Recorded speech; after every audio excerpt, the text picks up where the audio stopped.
Selamat pagi anak-anak kelas 4A, kelas 4B, dan juga kelas 4C SD Santo Markus 1. Pada pagi hari ini kita akan mengikuti pelajaran agama dengan tema ungkapan syukur tokoh-tokoh perjanjian lama.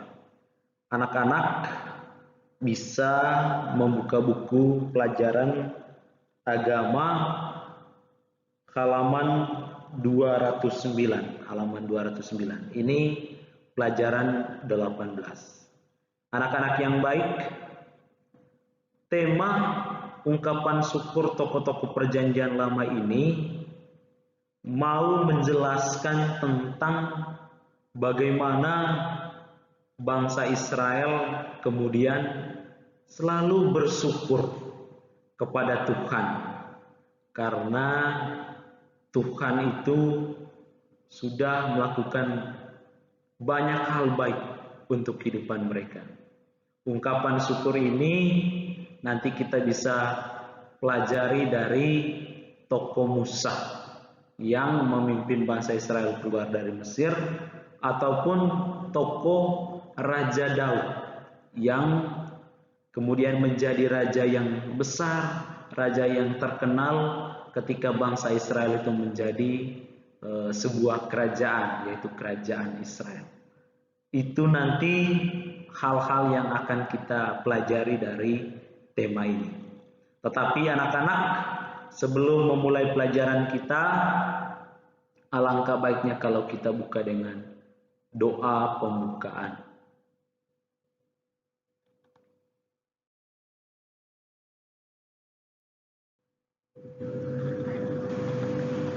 Marilah kita siapkan hati kita untuk doa pembukaan. Dalam nama Bapa dan Putra dan Roh Kudus. Amin. Allah Bapa yang baik, ajarilah kami untuk mampu bersyukur, mensyukuri kebaikan-Mu karena telah menciptakan kami. Bersyukur karena Engkau mengasihani kami. Bersyukur karena Engkau selalu menyertai kami. Ajarilah kami untuk mampu mewujudkan syukur kami dengan mengasihi orang tua, guru, dan semua orang sebagaimana Engkau mengasihi kami. Amin. Santo Markus, doakanlah kami supaya kami dapat menikmati janji Kristus. Amin. Dalam nama Bapa dan Putra dan Roh Kudus. Amin.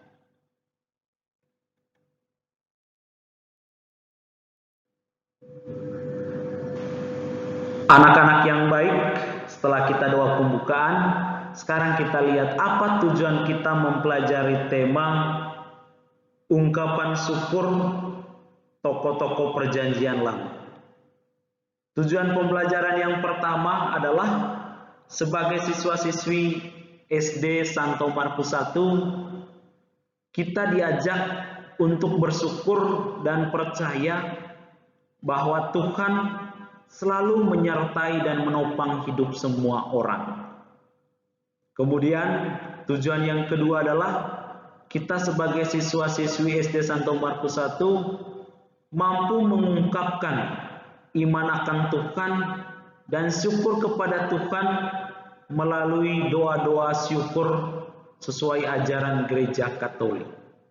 Bahwa gereja itu mengajarkan kepada setiap anggotanya, kepada setiap umat untuk selalu bersyukur atas kebaikan dan juga kemahakuasaan Tuhan.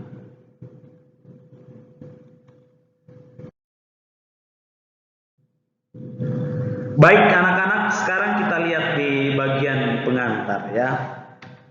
Anak-anak yang terkasih, dalam kehidupan sehari-hari kita seringkali mendengarkan ungkapan syukur. Dalam berbagai budaya, baik itu budaya Jawa, budaya Nusa Tenggara Timur, budaya Sumatera, ataupun budaya apa saja, pasti ada upacara-upacara yang menandakan sebagai syukur kepada Yang Maha Kuasa yang telah menciptakan alam semesta. Anak-anak yang terkasih, biasanya ungkapan syukur setiap budaya atau setiap orang itu berbeda-beda.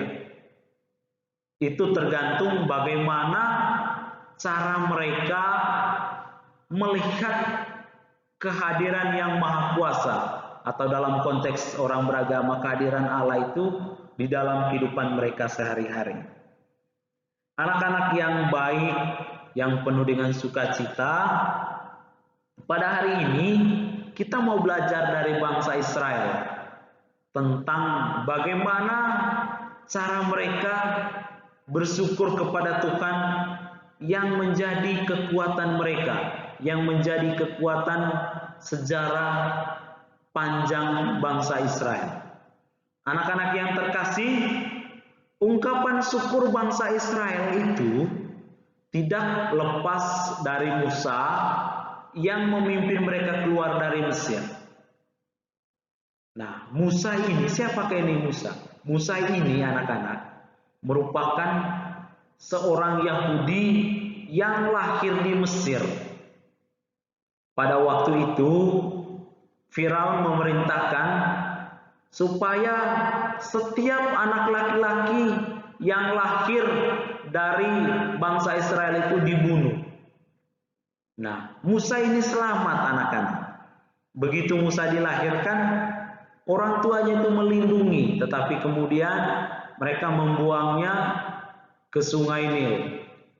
Dan mereka membuatkan suatu tempat untuk menyimpan Musa ini lalu dilepaskan di Sungai Nil. Nah, ketika para pembantu dari Firaun atau orang-orang yang bekerja di istana Firaun sedang pergi ke Sungai Nil untuk mandi, mereka melihat sosok bayi Musa ini, lalu mereka mengambil dan memeliharanya. Tetapi begitu ketika dewasa, Musa menyadari bahwa dia itu adalah seorang Israel. Suatu kali ketika dia keluar untuk melihat saudara-saudaranya bekerja secara paksa karena dijajah oleh bangsa Mesir, dia menemukan aneka kejadian-kejadian di mana perlakuan keras orang Mesir terhadap saudara-saudaranya yang berasal dari bangsa Israel. Nah, Musa ini tidak menerimanya.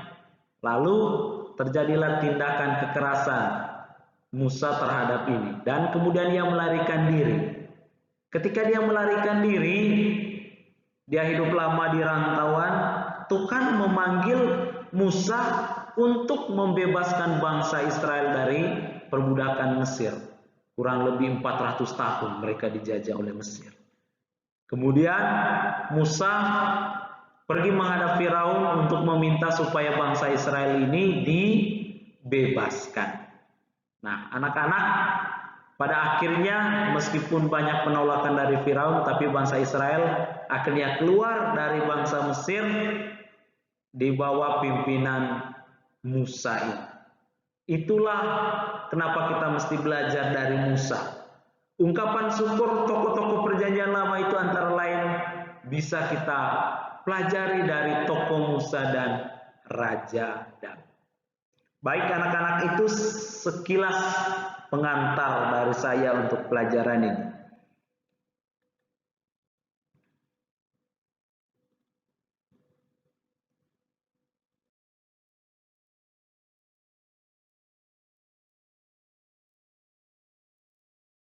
Sekarang kita akan membaca atau mendalami teks kitab suci.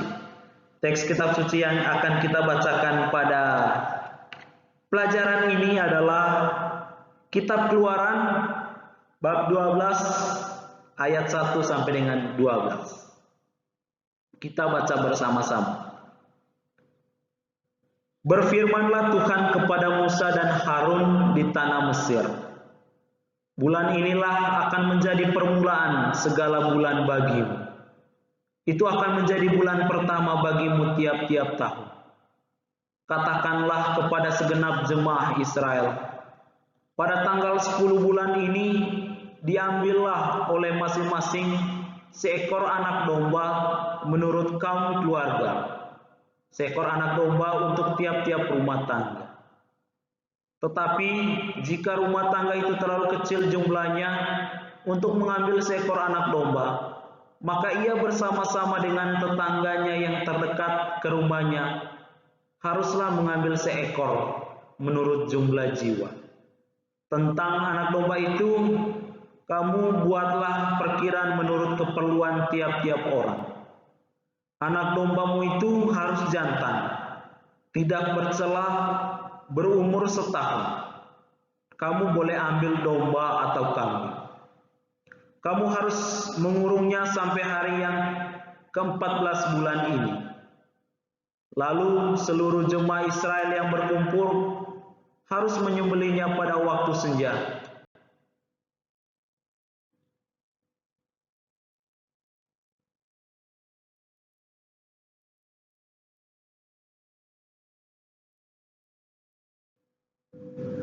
Kemudian dari darahnya haruslah diambil sedikit dan dibubuhkan pada kedua tiang pintu dan pada ambang atas, pada rumah-rumah di mana orang memakannya. Dagingnya harus dimakan mereka pada malam itu juga. Yang dipanggang mereka harus makan dengan roti yang tidak beragi, beserta sayur pahit. Janganlah kamu memakannya mentah atau direbus dalam air. Hanya dipanggang di api, lengkap dengan kepalanya dan betisnya dan isi perutnya. Janganlah kamu tinggalkan apa-apa dari daging itu sampai pagi. Apa yang tinggal sampai pagi kamu bakarlah habis dengan api. Dan beginilah kamu memakannya, pinggangmu berikat, kasut pada kakimu, dan tongkat di tangan. Buru-burulah kamu memakannya. Itulah Paskah bagi Tuhan. Sebab pada malam ini aku akan menjalani tanah Mesir, dan semua anak sulung dari anak manusia sampai anak binatang akan kubunuh, dan kepada semua Allah di Mesir akan kujatuhkan hukuman. Akulah Tuhan. Demikianlah sabda Tuhan. Syukur kepada Allah.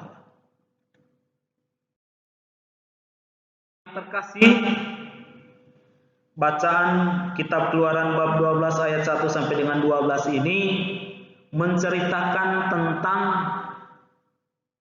bagaimana bangsa Israel itu merayakan Paskah. Ketika Musa pergi menghadap Firaun supaya bangsa Israel ini diizinkan keluar dari Mesir, Firaun ini tidak mau, keras kepala. Lalu Tuhan memberikan banyak tulah atau cobaan kepada Firaun dan juga bangsa Mesir, tetapi dia tetap keras kepala. Lalu inilah tulah terakhir dari Tuhan kepada bangsa Israel, yaitu akan membunuh semua anak sulung, baik manusia maupun binatang dari bangsa Israel. Nah, anak-anak yang terkasih, pada malam sebelum peristiwa itu terjadi, Allah berpesan kepada Musa supaya bangsa Israel itu melakukan perjamuan Paskah. Perjamuan Paskah bagi orang Israel itu anak-anak, yaitu perayaan pembebasan bangsa Israel itu dari perbudakan Mesir. Lalu bagaimana caranya? Caranya adalah mereka harus mengambil anak domba atau kambing sesuai dengan kriteria yang ada. Mereka kemudian membunuh, menyembelihkan, membakar, lalu memakan daging itu sampai habis pada malam itu juga.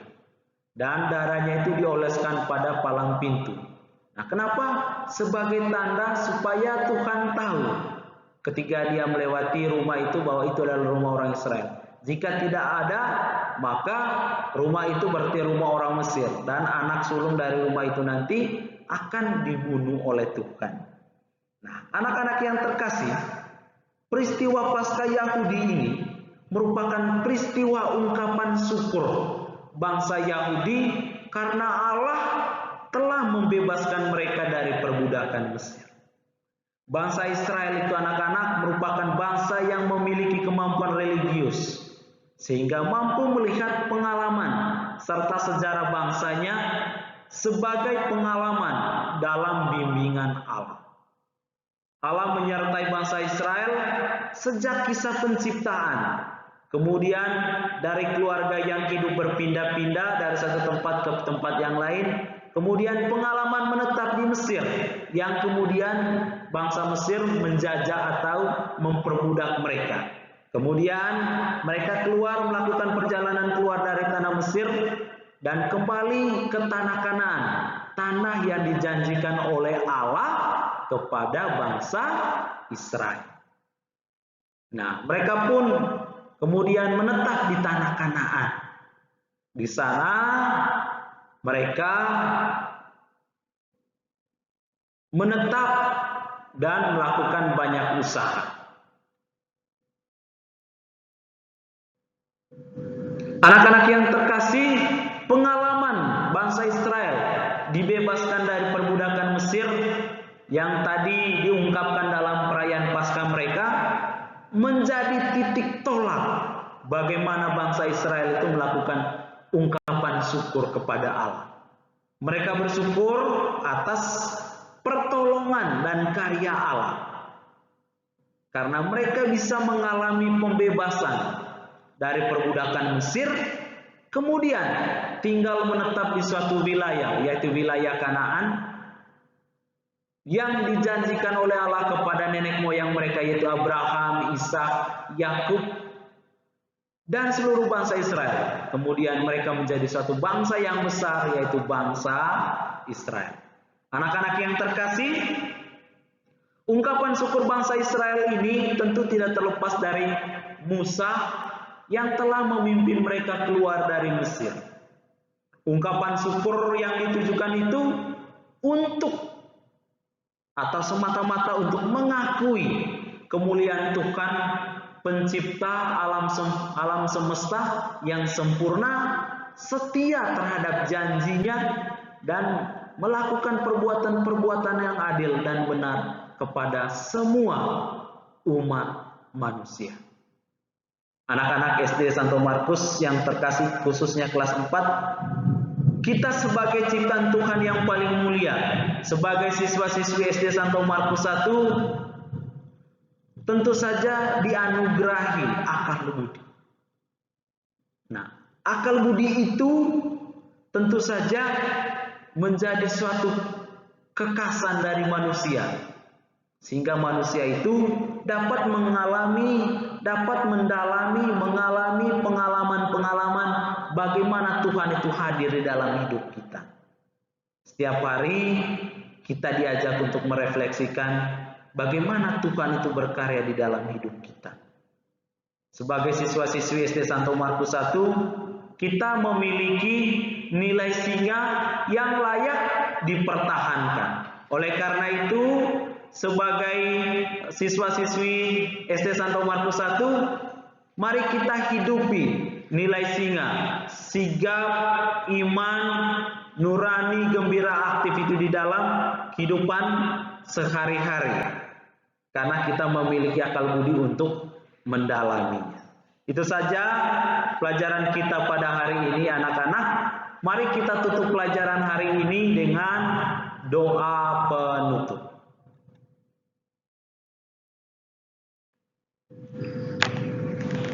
Marilah kita berdoa. Dalam nama Bapa dan Putra dan Roh Kudus. Amin. Bapa yang baik, kami bersyukur atas karya keselamatan dan penyertaan-Mu dalam pelajaran hari ini. Semoga kami mampu bersyukur atas setiap peristiwa hidup yang kami alami demi kebaikan hidup kami sendiri. Amin. Santo Markus, Doakanlah kami supaya kami dapat menikmati janji Kristus. Amin. Dalam nama Bapa dan Putra dan Roh Kudus. Amin. Anak-anak yang terkasih, saya mengucapkan terima kasih atas kesetiaan anak-anak sekalian dalam mendengarkan video pembelajaran ini. Nanti kita akan dalami video pembelajaran ini nanti ketika kita melakukan Google Meet dalam pertemuan selanjutnya. Terima kasih, selamat pagi, Tuhan memberkati kita semua. Amin.